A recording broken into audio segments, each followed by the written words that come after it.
and where the data is going, especially because on top of that, both Serbia and China co-founded a large data center in one of the Serbian cities, which is used for, can be used for many purposes, we don't know what. They even started cooperating at military level with a drone repairment facility in the works, and so on. So there are big concerns that there. So for instance, dissidents from Russia and other post-Soviet countries could come freely and maybe have use it as a gateway to Europe. It's also for refugees, also for other people who had transition from socialism to pluralistic democracy. Not socialism, it was, let's say, communist-run country, but it was called right. I realized that they are trying to find ways on how to adapt to this new system and to find ways to gain power in this new multi-party democracy. So they were reading self-help books. One, and what were some popular books for these people who became the political class afterwards were The Prince by, it's very, in his essay, The Politics and the English Language, already warned that fascism has become a label that can be slapped on anybody who you don't like, or even though the Balkan people are, but also I know about you enjoy talking about today. history. Yeah. Thank you, Filip. That's also fascinating because as I notice how different proxies have different influence in the region and who buys what kind of technology from which state based on where they are located geographically, which is also quite an interesting topic in itself. Now, I'm very conscious of the time, but I still want to address the remaining questions and perhaps, still have some time for Q&A at the end. Now, we often read about autocratic states learning from each other, and many of you have already kind of touched upon this in your earlier interventions. But what I'm also interested in perhaps hearing your thoughts on is that this learning experience doesn't only extend to the governments. It also extends to democratic movements or anti-authoritarian movements, but also part of this very much authoritarian trends and authoritarian narrative. So, you know, if authoritarian powers are learning from each other and so quickly, and so are these movements, can we say that those trying to authoritarian states, I feel like it's about the chicken came first or the egg, but it's like I feel like the dismantling of the media, the independent voices in media, was at the center of also one of the questions that Lokman was saying, why is there a rise in authoritarianism? And I think there is this part where there has been a systemic dismantling and declination of independent voices and media within these spaces. That has been my experience, be it Afghanistan, be it Myanmar, and now India. We're seeing a huge control over the narratives, the countered narratives, and especially the independent media. And there, I believe the lack of resources did play a huge role, because most of the resources were being, this was, in a way, there was a decline that maybe we weren't really focused on, but even with Hong Kong that we see, the first thing that was done was an attack on the media and all of those that were upholding those media, the independent voices, especially in China. What Reporters Without Borders has been doing for many years has been trying to support the media in exile now. Because if you do not let those voices continue to survive, you would not hear any alternative narratives to what the authoritarianism is presenting us. And I think that itself, we don't realize that because I think it's a very tangible, non-tangible thing, like when you see information, when you say media, when you say storytelling, when you say narratives. It's not something that we've really been able to say something concretely that how that has actually impacted the way we've all started thinking, and it also goes back to Lokman's point of individual thinking and individual psyche. Movements or groups that are bringing in front of us. It's also happening in India where there's a Hindu GMGF that's trying to raise funds to sustain GMGF that's trying to raise funds to sustain independent media and voices. And I think here also global voices comes as a very independent media and voices And I think here also Global Voices comes as a very important aspect, where Global Voices has enabled in a way a space where independent voices are existing. And you can still exist without the whole idea Global Voices bring to the fore. And I think more and more aspect of narrative building needs to start being focused. More and more support have to come together to say independent media is important, plural. A lot of the same asks can be then directed to the environment and the seriousness of the situation. Lokman, over to you. What are your thoughts on this?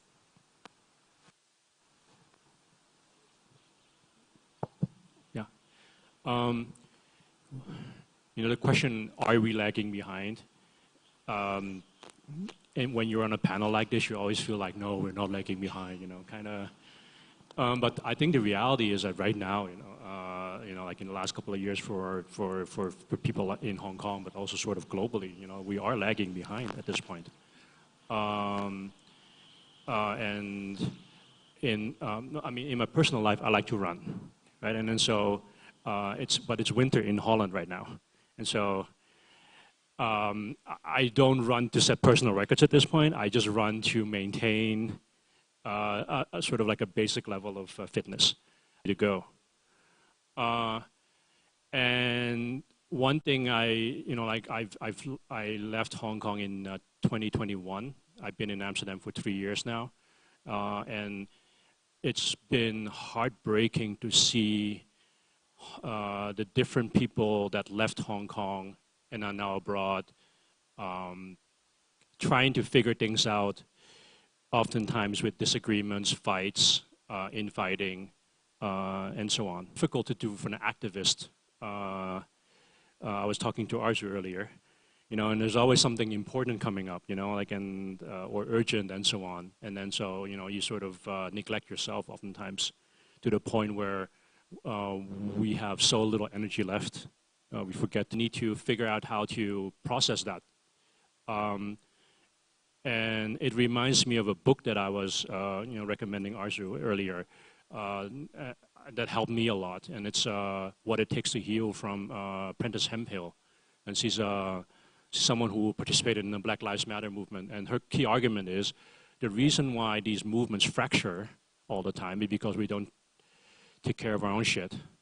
You know, the fractures of the movement are exactly at the points where we fail to process our own trauma. And so that means, for example, you know, like that we don't feel safe. And so digital security is very, very important.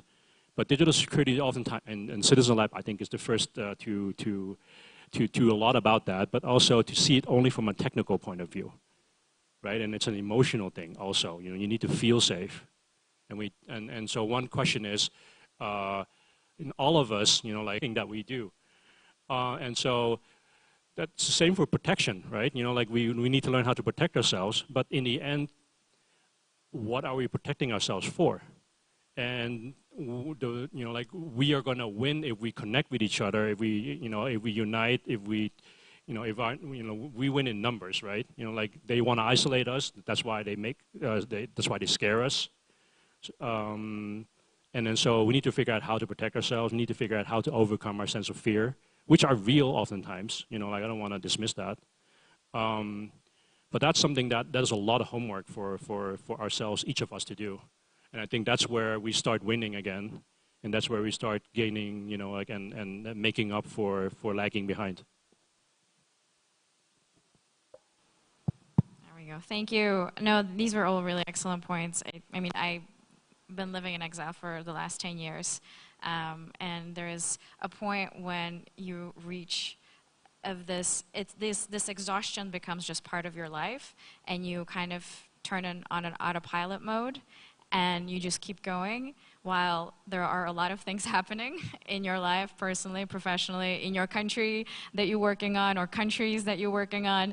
And I think I also notice that often the support networks that we rely on sometimes take that for granted, that you are operating on that autopilot mode, and they just keep expecting and expecting and expecting, and you just keep getting exhausted. So anyway, Philippe, over to you.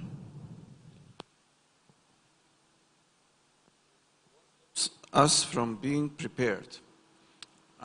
Or, in other words, how to build resilience for democracy towards authoritarian tendencies. I can use the example of disinformation as an authoritarian promoting issue. What stops us? The lack of knowledge, lack of awareness. Both, there is only one solution in humanity when we solve problems. It's to build knowledge and to act upon that knowledge. So what we see is that the first obstacle is that majority of people do not want to live in authoritarian countries. But having that as a default has lured us into a state of sleep, let's say, if I may generalize, our civilization. And when, for instance, in Eastern Europe, when communism was replaced with democracy, people who liked the democracy thought that everybody is about that. And while there was what we would call the proper ones, we see them also exporting legal technologies like the foreign agents laws that were first tested and applied in Russia, but are now adopted by their proxies and by like-minded people across the world. And many other, especially we see that in Georgia, it had devastating consequences. And it is also present in other countries like Hungary, where also we have backsliding and so on. So what we need is also support of their own. You can never have too much, because even if you are a very developed democratic country, there is still danger that you could backslide. Like you said, authoritarian forces or anti-democratic forces winning the votes through certain manipulations, disinformation, or exploiting people's fear, people's divisions, and then changing the system. It happened in Germany in the 30s. Nazis were elected first, and then they had a series of legal changes that tweaked the system into a state that reintroduced slavery and legalized genocide. So it is really something that can happen to everybody. So what we see now is that really there is some structures like the European Union or certain European Union countries, also some other countries like US and other democracies around the world, they have been investing in exporting democracy through supporting pro-democratic development across the world. But it is still something that maybe awareness should be raised there too, that, and that is the logic, that by helping those who are in need, they reduce the danger also at home. So for instance, we have support for our anti-disinformation network by the Netherlands, working across the Western Balkans. But it is a very rare example, because there are no local sources where civil society or others can rely to work on pro-democracy activities. And the states are either weak or under state capture by those forces, or in danger of becoming one. So what we saw also is that in our work, the first obstacle was to acknowledge that there is a danger. A lot of people refuse to acknowledge, and then you need also to have remembrance of the past, but also really an open conversation which is based first on civic education.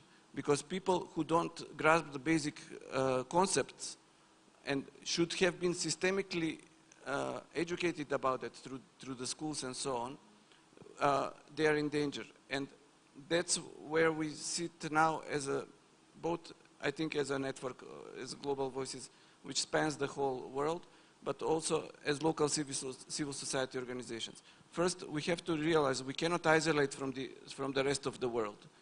We cannot form, because if we live in a bubble, if we manage to find a way to live in our own ecosystem, even in exile, to be saved from the dangers, at least temporarily, then we have to use this position to reach out to those who are outside of the bubble, because we cannot really go to Mars and form our perfect society there, or to Anares, or anyway. We have to live on this planet, at least for the foreseeable future. And therefore, it is very important to work on the civic education and on other aspects that would enable people to understand what the whole system of human rights is, and then to build it from there to maybe undo the damage that has been done by the pro-authoritarian propaganda over the last maybe 30 or more years across the world. Thank you. Philippe, I agree with you, although I do struggle with the concept of education because I feel like that also is slightly outdated, and we need to really refocus how we see education in advancing this kind of work. I would like to use my moderator power and ask our timekeeper, or remind the timekeeper, that we did start 10 minutes late. So, 2 minutes more for questions. All right, then we'll open the floor to questions and see what we can. All right, so yes, we'll gather all the questions and then you have all the, yeah, we'll answer them in turn. I saw some hand over there in the back. Yeah. 1, 2, 3. Is the mic, hi.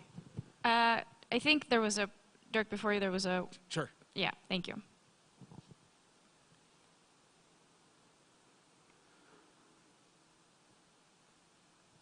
Chocholapa, namaste. My name is Diksha Khadgi. I am a lawyer and researcher from Nepal. I'm currently associated with ALAI Nepal, which is a move-in lawyering lab. So my question, I would also like to tell some context of Nepal. So in Nepal, Can I ask you to stick to the question? I'm really sorry, because we're short on time. Okay. Thank you.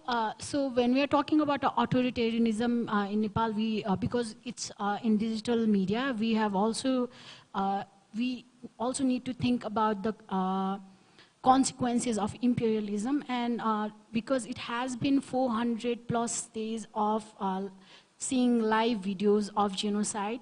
My question to you is, we are talking about authoritarianism, we are talking about democracy, but then we are also seeing that medias in the West, especially from the US and Europe, we have seen that the medias are trying to,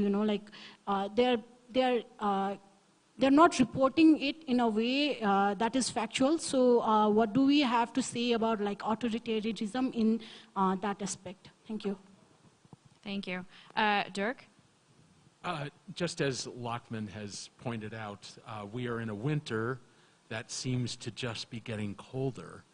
And so what I'm really curious about is, where is the panel seeing some hope that's going to get you through to the spring and the summer? Thank you. And gentlemen?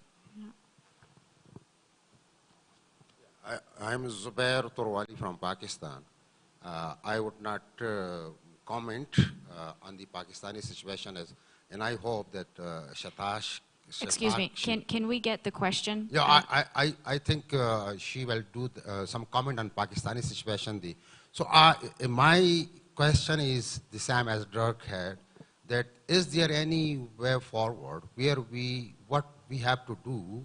We are talking about education and civil society. We are talking about exporting democracy from Western countries towards that. But we have seen that those countries also promote and support dictatorship and authoritarian governments in some parts of the world.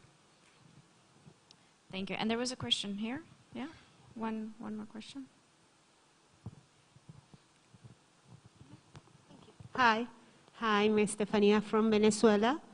I would like to ask you, do you think there is room for greater support? I mean, inter-support? It's not to whitewash the behavior of Western countries who.